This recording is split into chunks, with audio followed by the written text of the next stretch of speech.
I know people who are sleeping with pastors, and after the pastors will go, he baba, he baba, he baba, he baba. Except what I...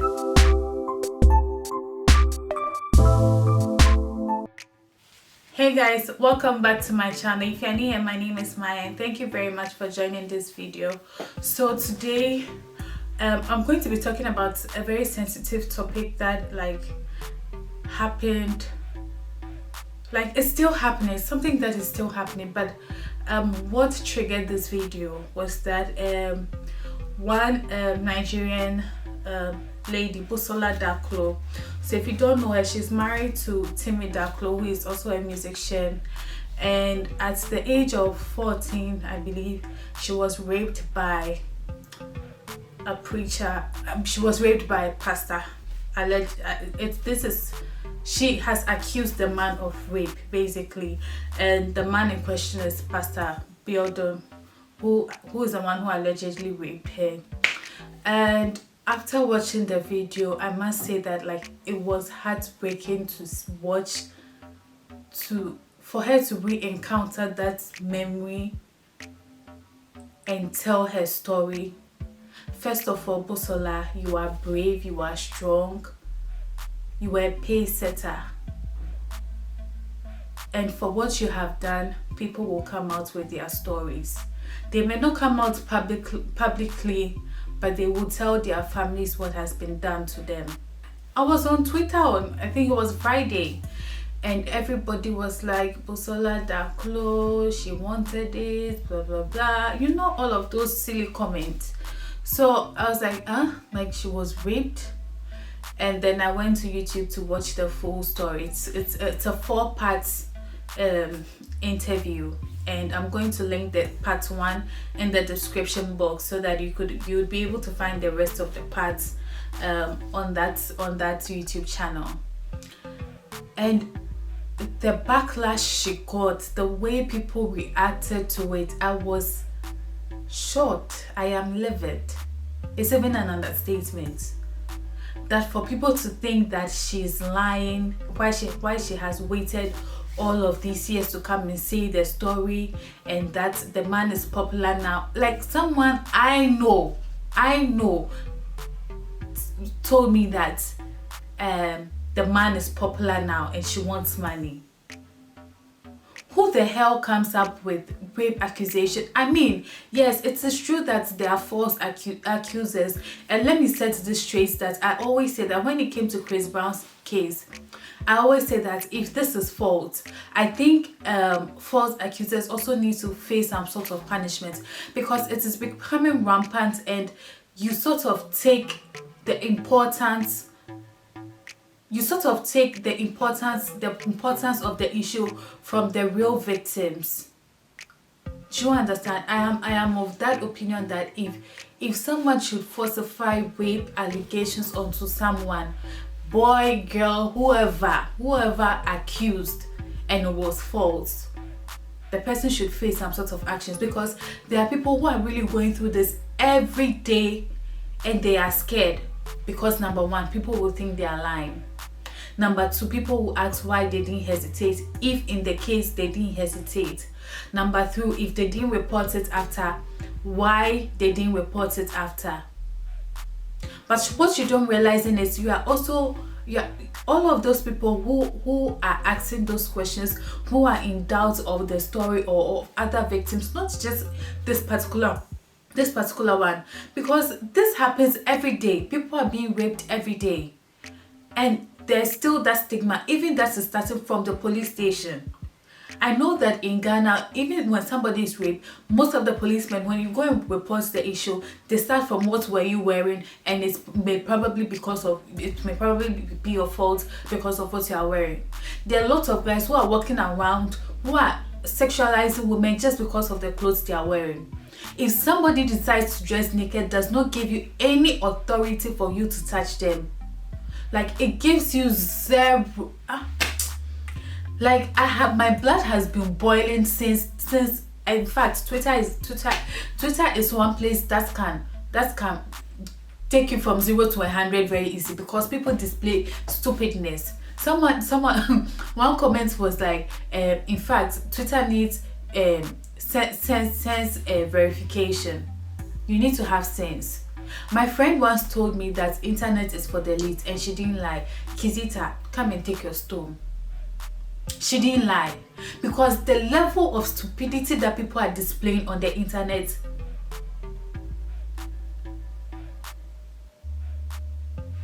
Now, for you or who don't know what rape culture is, let me just explain this. Now, rape culture,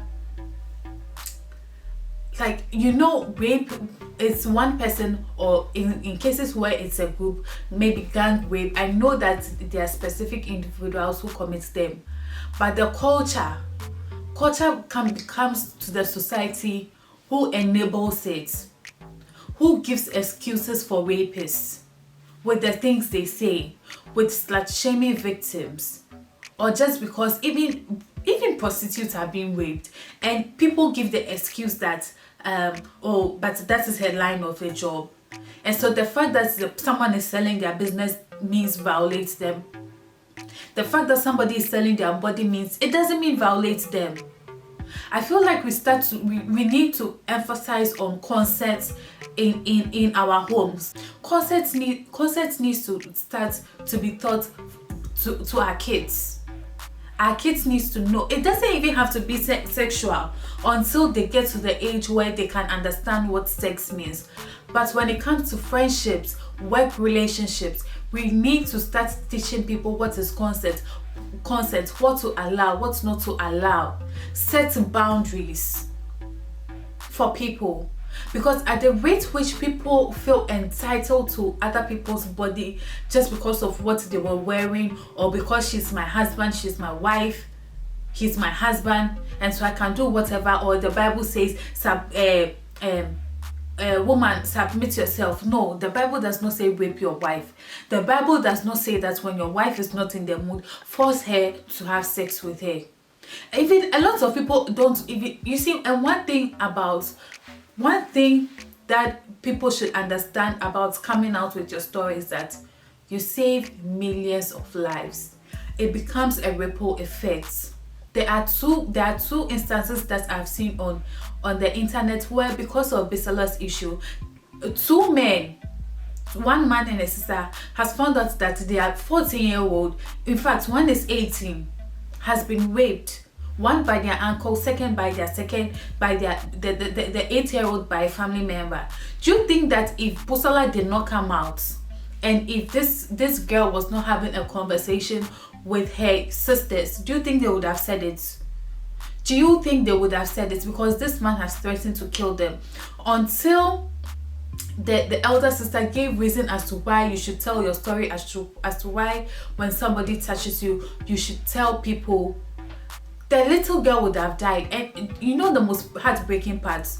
When they took the girl to the hospital, this girl has been raped for almost 6 months now, and every day she had been having this sort of discharge.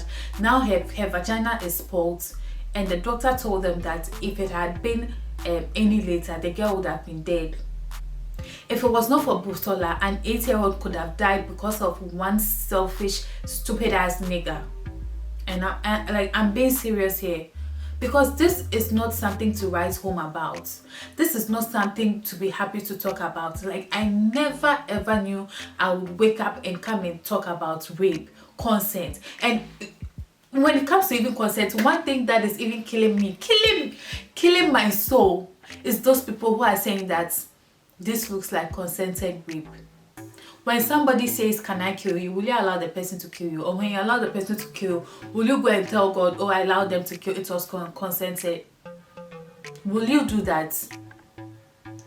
If somebody in your right mind, if somebody comes to say that, I want to rape you, will you allow that? How is this consented rape? And when did people come with this analogy that it is consented rape, or because she didn't hesitate? And even for ladies or men who instances, like, your body will react, your body is supposed to be react to how it is built up. And so if a victim was wet, it doesn't mean she wanted it. It means her body is reacting to what is happening at hand. It doesn't mean she wanted it. It doesn't mean that is consent. Consent should be by verbal, by verbal. And all of the, oh God, like rape apologists are the most terrible people on earth, to be honest. You are as worse as the person who is committing the rape, because you are not only giving them excuses and giving them reasons as to why they can continue, or giving someone it's giving someone who already has the mentality as to why he should do it, because you are enabling them. You are as bad as them. You are as bad as them. And I bet you me, if that was your daughter, if that was your sister, you wouldn't have said that it is a pastor, forgive him. Like I wouldn't even say Nigerians, because Ghanaians, we are hypocrites. I saw they are forcing go hard at all this rape culture thing, and a lot of people were asking, go and marry. When will you have kids? How is that? How has marriage become the priority of older people? Like how? Just try to spend a day with a victim. Go to orphanages. Go to organizations where they are helping rape victims, and just spend a day with them. Their stories will never make sense. So you don't have to say, and he came to the house at 7 a.m. and she opened the door, and how did the man know that she was the one going to open the door, and that she was wearing a nightie? Are you stupid? I don't even want to insult, but at the rate at, oh God, I don't even know what to say, because I am pissed. Like, I am surprised. And to all those girls and boys, thankfully none of the people who I know, who I consider as friends, who I consider as family, has come out. Maybe they are saying it in the homes that I am not in, has come out to say that they are defending any rapist. Not even this man. I don't, like, even if you don't defend this, like, I don't care. But why is it that when R. Kelly's issue came, a lot of you were, yes, it happened. Yes, it happened. Even R. Kelly had evidence. Busola does not have evidence. And to all those who are saying she doesn't have evidence until evidence, even R. Kelly, who had evidence, is still working free. He's still working free. I don't even know what is going on with his issue. He's still working free. So what are you talking about? Like, what do you want? How do you go from how do you go for saying that R. Kelly should face justice, but a pastor should be forgiven, or it is her fault, and that pastors face a lot of trials for a lot of sexual advances from women? How about musicians? And what I'm about to say is a typical example of how we can be hypocrites as a society. On Father's Day, this was one of the threads that stood out for me. On Father's Day, one girl came out. The question was, what has been your fondest memory with your dad? And one lady, what has been your fondest memory with your dad? It should not be money related. And one lady came that she was raped, and she called her dad to tell her dad. Her dad didn't question or didn't blame her, because that was one of her fears. Her dad just went ahead to report the issue to the police case and followed up till she got justice. And that is one thing she'll never forget. The whole Twitter, oh, Father of the Year. Why is it that? Is it because he's a pastor? Everybody praised this man because he did what was good. Why are we protecting a priest, whatever he is? Why are we protecting him? Because he's a priest, because he's a preacher man, or because it wasn't a gate man, because it wasn't her friend, because it wasn't her pastor, but because a preach, he will pray and God will forgive him, or he didn't do it. A pastor cannot do that. He's a man. And you know, the problem is always starting from when we give pastors a man of God. He's a man of God. That is where the problem started. Because once we started calling him, people have made pastors their gods. You are not even worshiping the real God himself. Find God for yourself. Find God personally for yourself. And as a parent, stop taking your kids to places to sleep in the name of deliverance. Stop it. You are the parent, you are responsible for this person. Be the one to give the deliverance. Pray to God, God will hear. Take precautions to pray for yourself and stop dumping them in the name of church. Stop dumping them in the name of church activities. It doesn't help. There are lots of choristers who are sleeping with their church members, but nobody talks about it. Yeah, I know people who are sleeping with pastors, and after the pastors will go, he baba, he baba, he baba, he baba. Except what I know of is consensual. It happens. It happens. There are priests, there are pastors who are sleeping with church members. It becomes an issue when it is rape. Or it doesn't become an issue when it is a pastor. Why are we hypocrites as a society? Why are we defending rapists? Why are we enabling rapists? Why are we objectifying our fellow human beings? I don't even want to make it a woman issue that we like to objectify women, because men also are being sexually objectified every single day by their dicks. Men are being objectified by what they wear. Women are also doing this. Men are also being molested. And what saddens my heart is the fact that even men have to pretend as if they are men just because men don't cry. There are men who have been molested. There's another man who came out to say he was molested by his neighbor. He told his mother didn't believe, whipped him. His father came home, told his father beat him again. How are we creating an environment for our kids to feel comfortable enough to talk to us? How? Like, how are we going to do that? Like, if I sit here, I will talk every day and my battery is down again. I thought I charged it. All I know is my battery died, so I can't even remember where I was. All I know is, as a society, if we don't start to take proactive measures to prevent issues like this, to talk about issues like this. In Ghana, a lot of us don't even know what rape kits are. A lot of us don't even know. In fact, how will we even have access to it when you are paying to file a police report? When you are paying to go to the hospital to get treatment after, not to even talk about the terrible healthcare system. How? Like, how are we moving forward? How are we protecting our kids, our male child, our female child? How?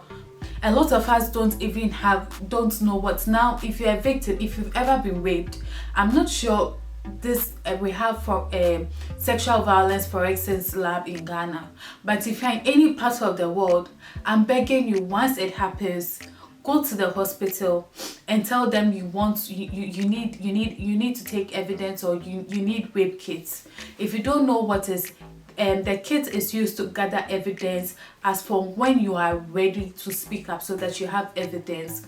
It includes swab tests, taking pictures, and all of those things. Everything that can count as an evidence for you in the future. But I know that if it's a minor who goes for a rape kit, the hospitals are obliged to report it to the police.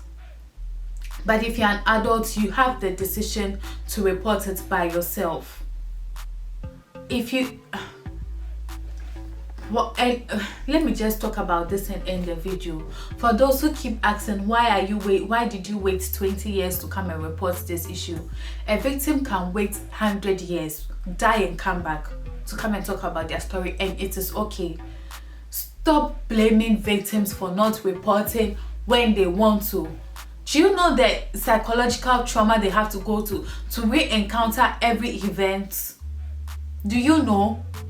Even to proceed to the court, do you know how it feels to re-encounter an event, a trauma?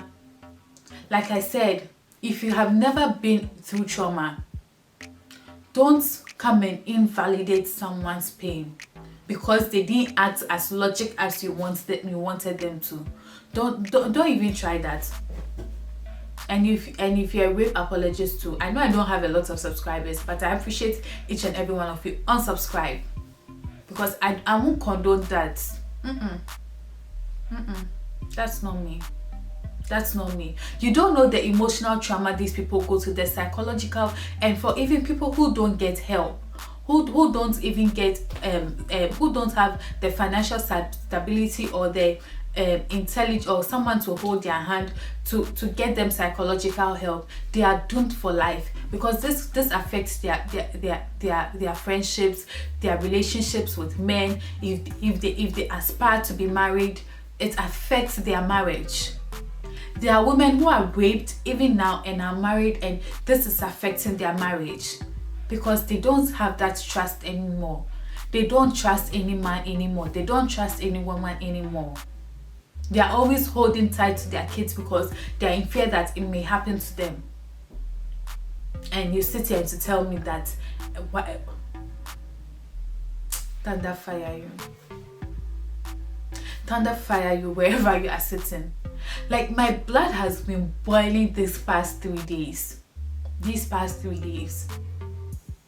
And for women,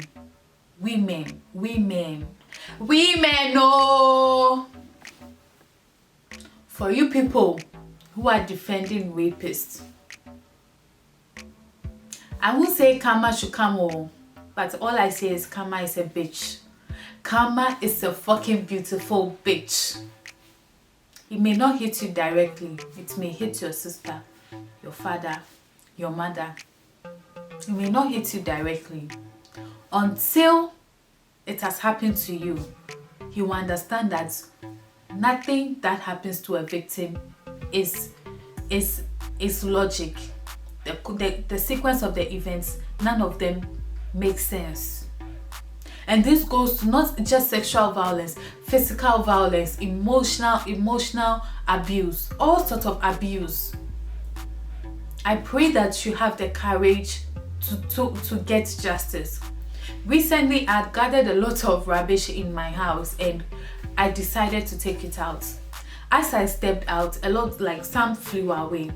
And I bent down and I was picking it up, and it was heavy, so I couldn't carry it. I was struggling. And then some guys from the top of my building were just looking at me, laughing at the way I was struggling. The moment I moved forward, I just realized that there was this other guy with his girlfriend who was running towards me. Hey, I want to help you. Please let me help you. He took the rubbish, took them to the bin and dumped it for me. This is just to end this rant to say that if you're a victim, I hope that once you come out with your story, I hope and I pray that you find people who are willing to rush to you to hold your hand, who are willing to help you, to ask you what do you want to do next, who are willing not to judge you, not to blame you. I hope those are the kind of people you find around you. I'm going to end it here. If you want me to do a video about consent, the traffic lights analogy, I will do it. In fact, don't even tell me, I will do it. Because it looks like a lot of us are just mad on these streets and will be tolerating any nonsense. I hope you enjoyed the video. Don't forget to subscribe. I don't even know if I introduced myself, but just share my video. Don't forget to subscribe. And like I said, rape apologists are the worst type of people on this earth. Bye.